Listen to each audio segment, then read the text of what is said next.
ಅಥಣಿಯ Desai circle Datta ಮಂದಿರ complex ಮುಂದಿನ ಅಪಾಯಕಾರಿ ಚರಂಡಿ, ಪುರಸಭೆ ತಹಶೀಲ್ದಾರ್ಗೆ ಮತ್ತೆ ಮನವಿ, ತಕ್ಷಣದ ಕ್ರಮಕ್ಕೆ ಆಗ್ರಹ.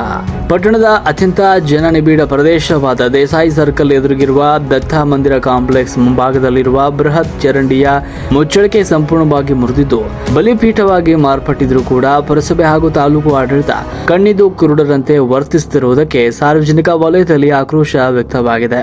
ಇನ್ನು ಸಾಮಾಜಿಕ ಹೋರಾಟಗಾರ ಮಹೇಶ್ ಶರ್ಮಾ, ಕರ್ನಾಟಕ ಪರಿಶಿಷ್ಟ ಜಾತಿ ಪರಿಶಿಷ್ಟ ಪಂಗಡ ಮಹಿಳಾ ಸಬಲೀಕರಣ ಹೋರಾಟ ಸಮಿತಿ ರಾಜ್ಯ ಮಾಧ್ಯಮ ವಕ್ತಾರರು ಈ ಸಂದರ್ಭದಲ್ಲಿ ಮಾತನಾಡಿ ಕಿಡಿಕಾರಿದರು. ಈ ಅಪಾಯಕಾರಿ ಸ್ಥಿತಿಯ ಕುರಿತು ದಿನಾಂಕ 4/3/2023ರಂದೇ ಪುರಸಭೆ ಕಾರ್ಯಾಲಯಕ್ಕೆ ಲಿಖಿತ ಮನವಿ ಸಲ್ಲಿಸಿ ಗಮನ ಸೆಳೆದಿದ್ದೇವೆ. ಆದರೆ ವರ್ಷ ಕಳೆದರೂ ಕೂಡ ಯಾವುದೇ ಕ್ರಮ ಕೈಗೊಳ್ಳದ ಕಾರಣ ಇವತ್ತು ಪುರಸಭೆ ಮುಖ್ಯಾಧಿಕಾರಿಗಳಿಗೆ ಹಾಗೂ ಅಥಣಿಯ ತಹಶೀಲ್ದಾರರಿಗೆ ಮತ್ತೊಮ್ಮೆ ಮನವಿ ಪತ್ರ ಸಲ್ಲಿಸಿ ತಕ್ಷಣ ಹೊಸ ಚರಂಡಿ ನಿರ್ಮಾಣ ಹಾಗೂ ದೃಢವಾದ ಮುಚ್ಚಳಿಕೆ ಅಳವಡಿಸಬೇಕು ಅಂತ ಆಗ್ರಹಿಸಲಾಗಿತ್ತು.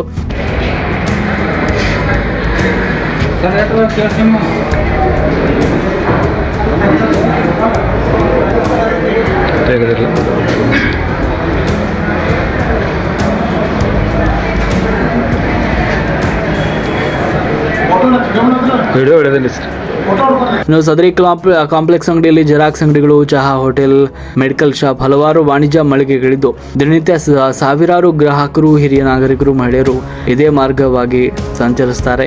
ಏನಾದರೂ ಅಪಾಯವಾದರೆ ಇದಕ್ಕೆ ಯಾರು ಹೊಣೆ ಎನ್ನುವಂಥದ್ದು ಈಗ ಪ್ರಶ್ನೆ ಉದ್ಭವವಾಗಿದೆ. ಇನ್ನು ಚುನಾವಣೆ ಸಂದರ್ಭದಲ್ಲಿ ಭರವಸೆಗಳನ್ನು ಕೊಡ್ತಾರೆ, ಆದರೆ ಸಮಸ್ಯೆ ಬಂದ ತಕ್ಷಣ ಯಾರು ಕೂಡ ಸಮಸ್ಯೆಗೆ ಪರಿಹಾರ ನೀಡೋದಿಲ್ಲ. ಇದರಿಂದ ಜನರು ಆಕ್ರೋಶವನ್ನು ವ್ಯಕ್ತಪಡಿಸಿದ್ದಾರೆ. ಇಲ್ಲಿನ ದೃಶ್ಯಗಳನ್ನು ಗಮನಿಸಿದರೆ ಇಲ್ಲಿನ ಭೀಕರ ಹಾಗೂ ಭ್ರಷ್ಟ ಆಡಳಿತ ವ್ಯವಸ್ಥೆ ಚಿತ್ರಣ ನಮಗೆ ಕಣ್ಣಿಗೆ ಕಾಣುತ್ತೆ. ಸಂಬಂಧಪಟ್ಟ ಅಧಿಕಾರಿಗಳು, ಈ ಒಂದು ತಹಶೀಲ್ದಾರ್ ಅಧಿಕಾರಿಗಳು, ತಾಲೂಕು ಆಡಳಿತ, ಜಿಲ್ಲಾ ಆಡಳಿತ ಈ ಬಗ್ಗೆ ಯಾವ ರೀತಿ ಕ್ರಮ ಕೈಗೊಳ್ಳುತ್ತೆ ಅನ್ನೋದನ್ನು ಕಾದು ನೋಡಬೇಕಾಗಿದೆ.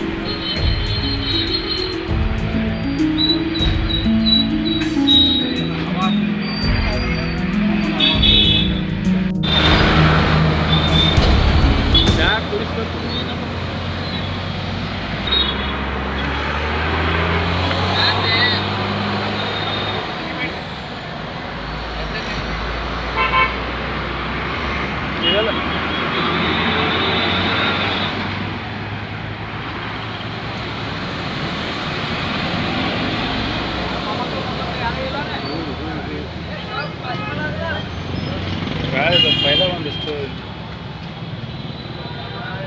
ಗುರುಗಳ ಅಂಗಡಿ ಐತಿ.